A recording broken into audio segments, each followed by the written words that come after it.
মমতা ব্যানার্জি কি বলছে? আমাকে ভোট দাও, তোর ভোট আমি আটকে দেবো, তোর নাম কেউ কাটতে পারবে না। আর শুভেন্দু অধিকারী হিন্দুদের ভাইদের কি বলছে?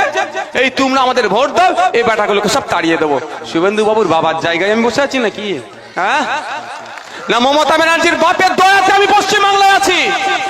আমার বাপ দাদার লড়াই ব্রিটিশদের তাড়িয়েছে বিনয় বাদল দীনেশ, আশফাকুল্লাহ ফুরফুরার পীর আবু বকর, গান্ধীজি নেতাজি একসাথে, আকরাম খাঁ সহ যারা আছেন একসাথে লড়াই করেছে, ব্রিটিশদের তাড়িয়ে স্বাধীন ভারতে আছি। আমি আমার বাপ দাদুর জায়গাতে আছি। শুভেন্দুর ক্ষমতা আছে। আমি বলেছিলাম মালদাতে গিয়ে একটা প্রোগ্রামে, ওই যে আমির শেখকে তাড়িয়ে দিয়েছিল না, আমি বলে এসেছিলাম ওর বাপ যদি আমাকে দায়িত্ব দেয় ওকে মালা পরিয়ে ঘরে আনবো। কারো বাবার ক্ষমতা নয় ওকে বাংলাদেশে আটকে রাখার। দেখুন কদিন আগে এসে গেছে। এসেছে জানেন কি আপনারা? যেই দিন গিয়ে বলেছি তারপরের দিন কলকাতা হাইকোর্টে ওর বাপকে গিয়ে কেস নিয়ে করিয়েছে। জানছেন নওশাদ সিদ্দিকী ঠিক জায়গায় ধরেছে। তৃণমূলের নেতারা তারপরের দিনে কেস করিয়েছে। সেই দিন কেস, তার আগের দিন কেস হয়নি। আমিও তো জানি, মামলা করতাম, আমি নিয়ে গিয়ে মামলা করে নিয়ে চলে আসতাম। আমি বলেছিলাম যে কি বলে আপনার মালা পরিয়ে ঢুকাবো। কেন বলেছিলাম? যে আমি ভারতীয়, এটা আমার সব থেকে বড় পরিচয়। আমার কারো মাজাল নাই, কারো ক্ষমতা নেই আমাকে দেশ থেকে তাড়াবার। হয়তো রাজনৈতিক চক্রে আমাকে তাড়িয়েছে, আবার আমি ফিরে আসবো, কেউ আমাকে আটকে রাখতে পারবে না। SIR নিয়ে খুব চিন্তিত আমরা এখানে। আমি আপনাদের বলবো চিন্তিত হবেন না। মাথায় চিন্তা ঢুকলে সমাধান হয় না। বেশি চিন্তিত হলে সমাধান হয় না। সমাধান করার রাস্তা খুঁজতে হবে। আচ্ছা, এখানে যারা আছেন আপনারা বলুন তো, আপনার দাদুরা কি বাংলাদেশের? একটু এক বাক্যে বলবেন। বাংলাদেশ থেকে এসছে, আফগানিস্তান থেকে এসছে, পাকিস্তান থেকে এসছে, আপনারা ভারতীয়। আপনার পরদাদুরা দেশকে স্বাধীন করার জন্য কাঁধে কাঁধ মিলিয়ে ব্রিটিশদেরকে তাড়ানোর যে বাহিনী তৈরি হয়েছিল, সেই বাহিনীর প্রথম সারিতে থেকে দেশকে বাঁচিয়েছে, লড়াই করে ব্রিটিশ মুক্ত দেশ করেছে। তাই তো নাকি? আপনি ভয় পাচ্ছেন কেন? আপনারা কাদের সন্তান? বিরসা মুন্ডার সন্তান। আপনারা কার সন্তান? আশফাকুল্লাহ সন্তান। আপনারা বিনয় বাদলের সন্তান। আপনারা মাতঙ্গিরি হাজরার সন্তান। আপনারা প্রীতিলতা ওয়াদ্দেদারের সন্তান। আপনারা ভয় পাবেন? আমি এখানে দাঁড়িয়ে বলছি, SIR করলে সব থেকে বেশি ক্ষতি কাদের হবে জানেন? আমার নমশূদ্র ভাইরা বা ওপার বাংলা থেকে যারা আমাদের দেশে এসে আমাদের নাগরিকত্ব, সরকারি চাকরি, সরকারি হসপিটাল, সরকারি স্কুল, সরকারি বাসস্থান সবটাই উপভোগ করছে, তাদেরকে নতুন করে বেনাগরিক করার অপচেষ্টা চালাচ্ছে এই বিজেপি। কি বলছে? 1.5 কোটি নাকি রোহিঙ্গা আছে।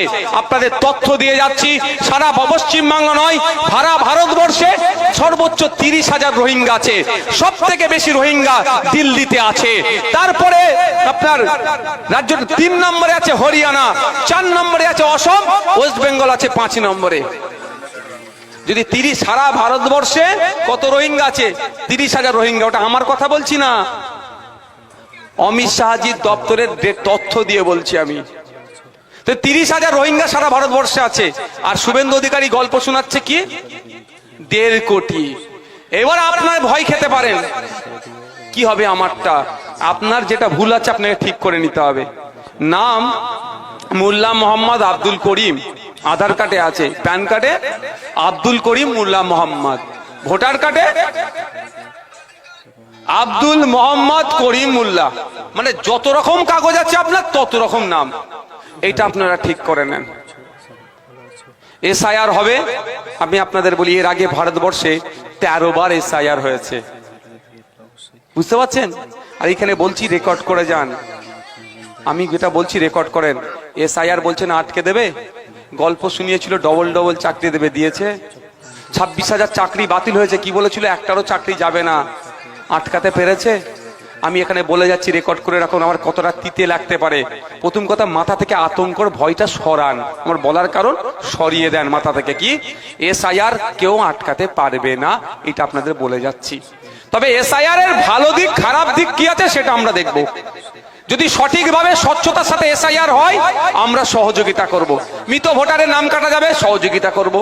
এখানেও ভোটার আছে, নাকাশিপাড়াতে আছে, কালীগঞ্জে আছে, আপনার তেহট্টতে আছে। 3 জায়গায় ভোটার হয়ে বসে আছে, 2 জায়গায় কাটার সহযোগিতা করব। বাপ দাদু 10 বছর আগে মারা গিয়েছে, ভোটের সময় আসে, টুক করে কবর থেকে উঠে ভোট দেয় আর চলে যায়। টুক করে শ্মশান থেকে আসলো, ভোট দিল, চলে গেল। ওইগুলো কাটবো। আমরা বলো অত কষ্ট করতে হবে না। তুমি কবরে গেছো 10 বছর, তুমি শ্মশানে গেছো 10 বছর, কেন কষ্ট করে ভোটটা দিতে আসবে? শুধু ভোটের সময় আসতে হবে না, সারা বছর পাত্তা নেই, ভোটের সময় আসো। ও দাদু তুমি কবরেই শুয়ে থাকো, দাদু তুমি শ্মশানেই থাকো, শ্মশান থেকে আর উঠে আসতে হবে না, কবর থেকে আসতে হবে না, তাহলে নামটা কাটাবো। আপনার এখানেও বাড়ি, কলকাতা রাজারহাটে ফ্ল্যাট নিয়েছেন, রাজারহাটও ভোটার কার্ড বানিয়েছেন, একটা তো ভাই বাতিল হবে, বাতিল হবে তো, এটা নিয়ম। তাহলে সেইটাকে যদি বাতিল করে আপনি আমি চিৎকার করব কেন? আপনার পাড়ার কেউ 10 বছর আগে মারা গেছে, তার নাম এখনো ভোটার লিস্ট আছে, যদি কেটে দেয় চিৎকার করব কেন? এখানে আরো এখানে প্রয়োজনে সহযোগিতা করব যদি সহযোগিতা চাই। তবে হ্যাঁ, আমার পাড়ায় রাম রহিম হোক, সীতা ফতেমা হোক, যদি বৈধ ভোটারকে যদি ডাউটফুল ভোটার ঘোষণা যে করবে যে অফিসার, আমরা নজর রাখবো, আইনি লড়াই করব, তার বিরুদ্ধে আইনি লড়াই চলবে, প্রয়োজনে ইসিআর এর বিরুদ্ধে আইনি লড়াই চলবে।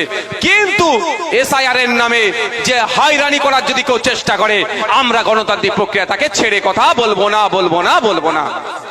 কিন্তু এটা